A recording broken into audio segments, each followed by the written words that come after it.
কেলে লৈ দিছে এইটো ছোৱালী এটা বিয়া দিছিলে এইটো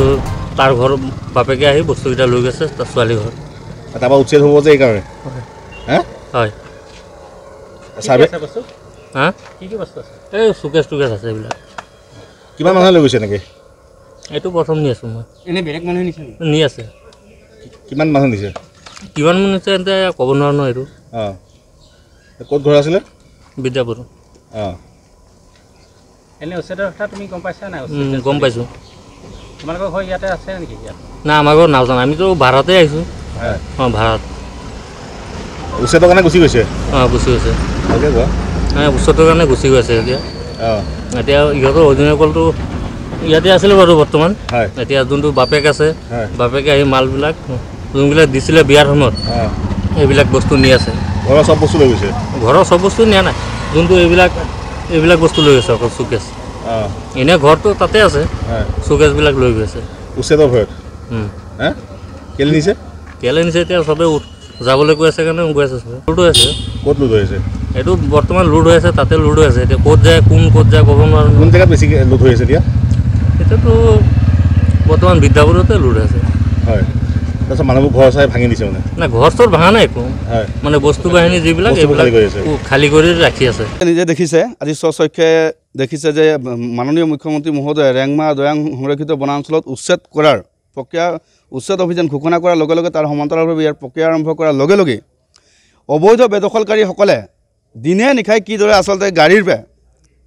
গৈ আছে এইটো আমি নিজে প্ৰত্যক্ষ কৰিছে ইয়াৰ পৰা এটা কথা স্পষ্টভাৱে প্ৰতীয়মান হয় যে ইয়াত বেদখলকাৰী লোকসকলে কেইবাবছৰ ধৰি আচলতে ইয়াৰ নৈপৰীয়া অঞ্চলবিলাক আৰু সংৰক্ষিত বনাঞ্চলবিলাকত আচলতে কেনেদৰে তেওঁলোকে অবাধ তেওঁলোকে ইয়াত বসবাস কৰি আছিলে আৰু তেওঁলোকে আজি এখন দুখন গাড়ী গৈ আছে ৰাতিৰ পৰা আৰু এতিয়া আহিবলগীয়া গাড়ী আছেই ইয়াৰ পৰা তেওঁলোকৰ মনত যিটো সংজ্ঞা ইয়াৰ পৰা তেওঁলোকে আজি ৰাজ্যৰ বিভিন্ন অঞ্চললৈ গুচি যাব তাতো তেওঁলোকে এনেদৰে আচলতে বনাঞ্চলবিলাকক লক্ষ্য কৰি ল'ব একাংশ বেদখলকাৰী আচলতে অসমৰ অভয়াৰণ্য সংৰক্ষিত বনাঞ্চলবিলাক তেওঁলোকৰ এটা লক্ষ্য কৰি লৈছে নৈপৰীয়া অঞ্চলবিলাক লক্ষ্য কৰি লৈছে এই বেদখলকাৰী লোকসকলে যে ৰাজ্যৰ বিভিন্ন প্ৰান্তত তেওঁলোকে কোনো অঞ্চলতে যাতে থাকিব নোৱাৰে তাৰ কাৰণে প্ৰশাসনে তীক্ষ্ণ দৃষ্টি ৰাখিব লাগে আৰু বেদখলকাৰী লোকসকলে যাতে ইয়াৰ অসমৰ পৰাই যাতে বিতৰণ কৰিব লাগে তাৰ কাৰণে যাতে প্ৰশাসনে ব্যৱস্থা গ্ৰহণ কৰে আৰু গোটেই প্ৰক্ৰিয়াটো যাতে অসমৰ সংৰক্ষিত বনাঞ্চলবিলাক নৈপৰীয়া অঞ্চলবিলাকত তেওঁলোকে লক্ষ্য কৰি লৈছে আৰু এই লোকসকল যাতে ইয়াত বসবাস কৰি যিটো জনসংখ্যাৰ বিস্ফোৰণ জনগাঁথনিৰ ওপৰত যাতে ব্যাপক প্ৰভাৱ পৰিছে আৰু আমি এটা কথা ইয়াৰ পৰা দাবী জনাইছোঁ যে উচ্ছেদ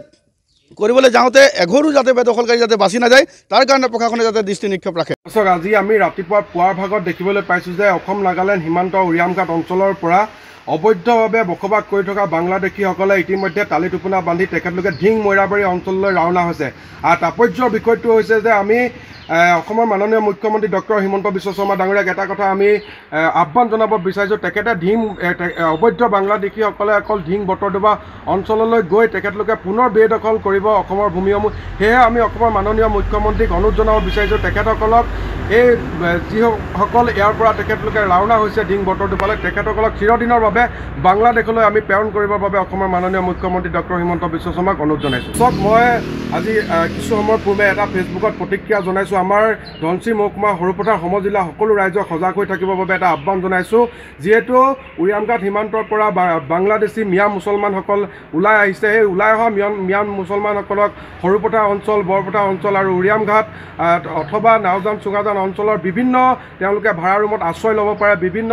লোকৰ পৰা তেওঁলোকে মাটি ক্ৰয় কৰি কিনিব পাৰে সেয়ে আমি সকলো দল সংগঠনক আহ্বান জনাইছোঁ আৰু সচেতন অসমৰ খিলঞ্জীয়া ৰাইজক আহ্বান জনাব বিচাৰিছোঁ যাতে এনে লোকক প্ৰশ্ৰয় নিদিয়ে যাতে বাংলাদেশী মুক্ত কৰিব লাগে অসমৰ পৰা সেয়ে আমি আহ্বান